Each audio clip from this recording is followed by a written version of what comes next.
Hello.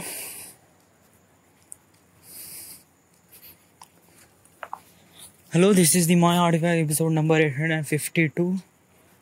आजची तारीख आहे 8 जुलै 2017. आता वाजले करीब रात्रीचे 10 वाजले आहे, 10:15 वाजले. वेल, मी जॉब कशासाठी सोडला, या दॅट्स द फर्स्ट थिंग. कारण आपल्याला पहिले माहीत करून घ्यायला पाहिजे का आपण जॉब कशासाठी सोडला. वेल, समजा जर मी खापरखेड्याला असतो आणि तिथे महाजनको नाही, तिथे मेंटेनन्समध्ये जरी काम करत असलो तरी तिथून माझं काही फ्युचर नव्हतं यार. म्हणजे खरं सांगतो, काहीच फ्युचर नव्हता. लिसन, आता रियालिटी सांगतो. कसं आहे की ते एक प्रकारे गव्हर्नमेंट प्रोजेक्ट आहे.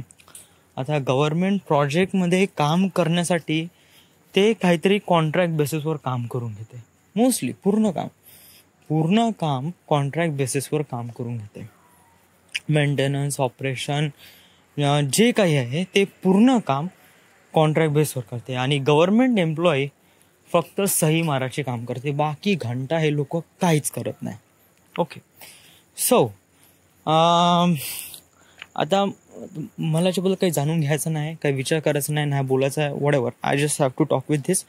का आता कॉन्ट्रॅक्ट बेसिसवर आहे तर तिथले नाही का गव्हर्नमेंट जे आहे, तिथले जे पॉवर स्टेशनचे जे चालवणारे मोठे MSEB ऑफिसर, ते काही कॉन्ट्रॅक्ट काढतात आणि ते कॉन्ट्रॅक्ट काढल्यावर नाही का काही ठेकेदार ते कॉन्ट्रॅक्ट घेतात, अप्लाय करतात की आपण लायबल आहे बा. आणि ते नंतर लायबल केल्यानंतर ते त्यांचे वर्कर आणि सुपरवायझर त्या कामावर लावतात. आणि कॉन्ट्रॅक्ट होईपर्यंत ते काम होते आणि कॉन्ट्रॅक्ट झाल्यावर खतम. आता ते वर्कर आणि ते सुपरवायझर एक प्रकारे त्या ठेकेदाराच्या अंडर काम करतात. महाजनकोच्या पण अंडर असतात, बट ते एक प्रकारे पेमेंट वगैरे ते सगळं हे लोक जमा करते, ठेकेदार वगैरे. सो तात्पर्य हे आहे की त्याच्यातून काही डेव्हलपमेंट वगैरे नाही. म्हणजे तुम्हाला पैसे तर भेटून राहिले, बट तो जॉब नाही आहे. तो एक प्रकारे जस्ट स्लेव्ह म्हणून काम करण्यासाठी काही ना काही त्यांना बंदा पाहिजे. सो बस, बाकी काहीच नाही राव. आणि त्याच्यापासून स्वतःचा इन्क्रिमेंट आणि स्वतःचं डेव्हलपमेंट किंवा अपग्रेड करू बा असं काही आहेच नाही. नथिंग, बिलकुलच नाही आहे.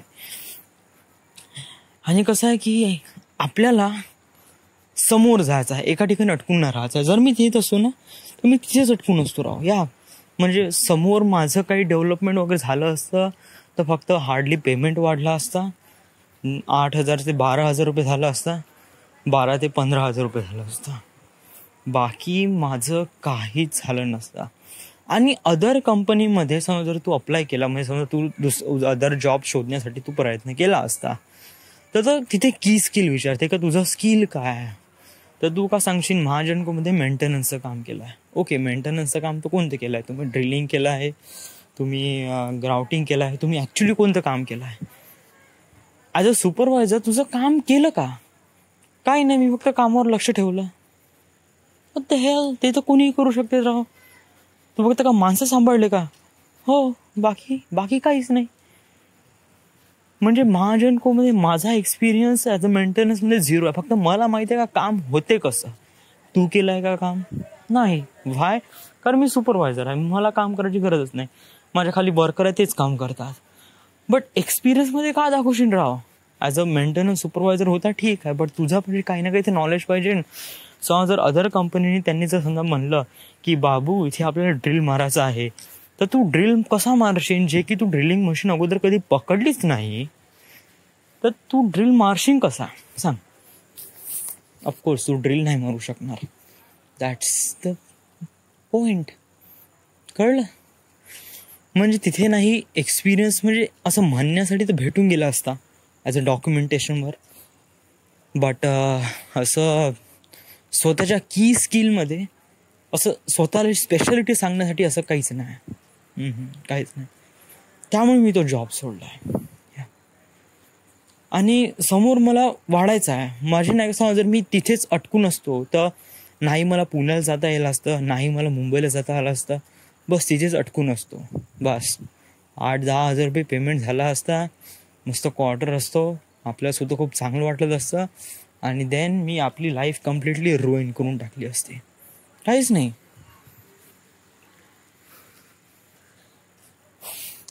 बरं काय आहे की या जॉबपासून मी खुश नव्हतो, बट या जॉबपासून बाकी सगळेजण खूप खुश होते. जस्ट लाईक माझे आई वडील, त्यांना वाटत होतं की पोरगा जॉबवर लागला आहे. म्हणजे मला माझी कंडिशन माहीत होती का मी कोणत्या लेवलवर आहे, बट आई वडिलांना तर बस हवेत उडल्यासारखं वाटत होतं का मुलाला जॉब लागली बा, दॅट्स इट. मग काय मुलगा मग हळूहळू कमवायला लागन, बस. त्यांची तर एवढंच हे आहे ना का माणसाची सुरुवात कमीपासूनच होते आणि नंतर हळूहळू वाढत जाते. That is right. बट हळूहळू वाढत जाते, त्यासाठी काही ना काहीतरी लेवल तर असली पाहिजे ना. जर तिथे लेवलच नाही, काहीच नाही, तर मग कसं पुढे जाणार, कसा माणूस पुढे जाणारच नाही. तू सुपरवायझर पासून का ठेकेदार बनला असता? नाही. आणि जरी ठेकेदार बनला असता, जरी तू कॉन्ट्रॅक्ट वगैरे घेतले असते, तरी तुझं डेव्हलपमेंट झालं असतं का? नाही. कारण तिथे स्किल म्हणून काहीच नाही राव, सच में. तिथे शिकण्यालायक फक्त पाहणं आहे. आपल्याला एवढं माहिती आहे का ड्रिल मारते कसं, करते कसं, बट ॲक्च्युली काम करायच्या वेळेस आपल्याला कळते का वस्तू किती जड आहे आणि त्याला कशाप्रमाणे ट्रीट करायचं आहे, काय आहे, जे काम केल्यावरच माहीत होते. आणि तिथे आपल्याला काम करणं अलाउडच नव्हतं, कारण आपण सुपरवायझर आहे. तर मी माझं म्हणण्याचं आहे की बाकीचे लोक खूप जास्त खुश होते, माझे आई वडील वगैरे खूप खुश होते. बट जेव्हा मी जॉब सोडला तेव्हा आय डोंट नो, म्हणजे असं वडील तर म्हणे का ठीक आहे म्हणे, तुला जसं वाटतं तसं कर म्हणे, बट वडिलांच्या नजरेत एक प्रकारे नाही होतं यार. वडिलांना वाटत होतं की मुलांना जॉब सोडायला नाही पाहिजे बा. कसं आहे, माझ्यासाठी आता इतक्यात तरी आता राईट नाऊ वडिलांची खूप जास्त गरज आहे. व्हाय? कारण आय डोंट नो, म्हणजे मला असं वाटते का आता फक्त सपोर्ट देणार आहे ते फक्त वडील आहे, आणि आपण त्यांच्यावर जास्त ब्लेम नाही करायला पाहिजे, आणि आपण मेहनत स्वतः केली पाहिजे ना, स्वतःच्या बरोबर काही ना काहीतरी आपण आपले टार्गेट्स अचीव केले पाहिजे असं मला वाटते. बट या गोष्टीसाठी आपल्याला कळू शकते राव, दुसऱ्या व्यक्तीला आपण कळू शकत नाही. आई वडिलांना तुला कळून द्यावं लागेल. कळून देऊ कसं? ऑफकोर्स तुला दुसरा जॉब गेन करावा लागेल. सिम्पल सोल्युशन आहे, तुला दुसरा जॉब गेन करावा लागेल. आणि याच्यासाठी तू मेहनत करून राहिलाय, तू रोज अपडाऊन करून राहिलाय, तू नागपूरला येणं जाणं करत आहे, रोज प्रॅक्टिस करत आहे, रोज अमोल सरांच्या नजरेत दिसून राहिलं आहे. त्यांच्यासोबत थोडंसं बोलणं बाकी आहे, कारण तू अजूनपर्यंत खुलला नाही त्यांच्यासोबत. तू अमोल सरांसोबत जा, त्यांच्यासोबत बोल, आणि त्यांना सांग ॲक्च्युली का त्यांना मला जॉबची किती जास्त गरज आहे. आपली म्हणजे जॉब आपल्या हाती चालून नाही येणार आहे, आपल्याला तिथपर्यंत जावं लागणार आहे. आणि मेहनत करणं खूप जास्त इम्पॉर्टंट आहे कोणत्याही गोष्टीसाठी. ते इझिली भेटत नाही. विदाऊट मेहनत या दुनियामध्ये कोणतीच गोष्ट भेटत नाही. येस. आणि वडिलांनी आता मला थोडंसं असं म्हणलं की सर्वच पाणीवर काहीतरी गोष्ट करा, काही ना काहीतरी स्वतःवर लक्ष द्या, सगळेजण कॉम्पिटेटिव्ह स्टडी करा वगैरे असं काहीतरी म्हणलं. त्यांचे हे शब्द मला एक प्रकारे लागले यार. I just really bad feel. कारण असं वाटलं की साला आपण गलती करून राहिलो आहे. आई वडील नाही, ॲक्च्युली वडिलांच्या नजरेत आपण कमीपणा ठरून राहिलो आहे कोणत्या ना कोणत्या गोष्टीमध्ये. आणि हे एक चांगली गोष्ट नाही असं मला वाटून राहिलं आहे. आणि आपल्याला लवकरात लवकर जॉब गेन करणं खूप जास्त इम्पॉर्टंट आहे आपल्यासाठी आणि आपल्या स्वतःच्या रिस्पेक्टसाठी. येस. मी असं फील नाही करून देऊन राहिलं आहे वडिलांना की मी तोच बंद आहे जो 1 वर्ष अगोदर होता. आणि आय नो, म्हणजे मागच्या वर्षी म्हणजे एका वर्षा अगोदर ज्याप्रमाणे मी माझ्या थिंकिंग होती ते काफी बदलली आहे. मागच्या वर्ष म्हणजे 2 वर्षा अगोदर माझं जे बोलणं होतं ते असं होतं की वडिलांना हर्ट करून, आई वडिलांचे पैसे दाबून त्यांच्या पैशावर आपली स्वतःची डेस्टिनी क्रिएट करायची, असं माझं मत होतं. But after he pass year म्हणजे त्याच्या एका वर्षानंतर मग मला कळलं की आपण असं करू शकत नाही. कारण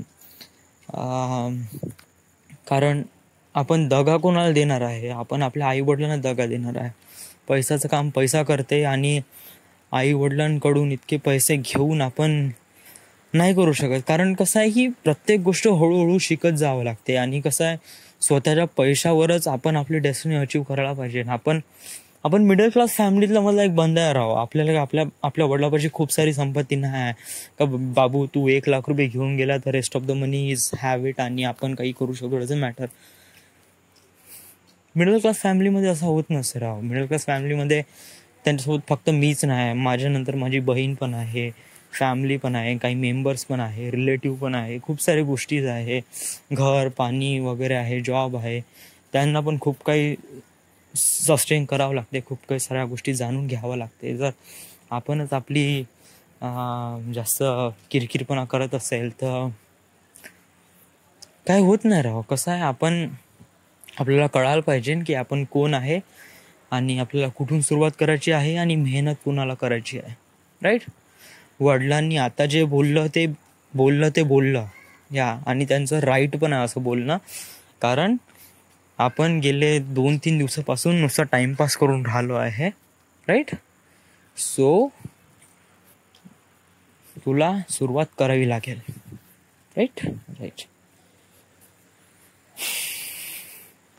लक्षात ठेव आणि पुढे अशी गलती नाही झाली पाहिजे. वडिलांच्या नजरेत काय म्हणजे तुला काय करायचं, तुला गंमत करायची आहे, मजा करायची लाईफची वडिलांच्या न कळत, म्हणजे याचं काही रिझन नाही राव, याचं काही फॅक्ट नाही. म्हणजे तुला समजा जर वडिलांना न माहीत पडता तू समजा मजा करून राहिला आहे तर मग काही हे नाही. कारण जे काही समजा जर वाईट होईन तर कोणाचं होईन? वडिलाच होईन? नो. वाईट होईन तर माझं होईन ना. वाईट होईन कोणाचं? वाईट होईन माझंच होईन ना. मला जॉबला लागणार, मी जॉबलेस राहणार. वडिलांना थोडंसं वाईट वाटेल का आपल्या मुलाला अजूनपर्यंत जॉब लागलेली नाही आहे, बट फिजिकली तसं काही हर्ट होणार नाही ना. त्यांना थोडं बहुत वाईट वाटेल अर्धा 1 घंट्यासाठी, but rest of the time तो आपलाच आहे ना राव. आपल्यालाच किती वाईट वाटेल का आपल्यापाशी जॉब नाही आणि आपल्या आसपासचे अराउंड सगळ्यांना जॉब लागून राहिली आहे. तर विचार कर ना, आता सगळ्यांना जॉब लागली आहे, प्रीतीताई, बिट्टू, सोनूताई, राईट. आपल्या घरचे रिलेटिव्ह सगळ्यांनाच असं एकदम हे झालं आहे की त्यांना भगडाभट जॉब लागून गेली. जाऊ दे यार, आपण ओल्ड टॉपिक काढून स्वतःला ब्लेम नाही करायला पाहिजे आणि मेहनत करायला पाहिजे. बडबड करून काही हासिल होत नाही, काम केल्याने हासिल होते. आणि काम, मेहनत याच्यावर विश्वास असला की आपण साऱ्या गोष्टी अचीव करू शकतो असं माझा विश्वास आहे आणि हे ट्रू पण आहे. So yes, so this is the end. This is the My Artifact episode number 852. Right now we are at Wardha, Maharashtra. Thank you.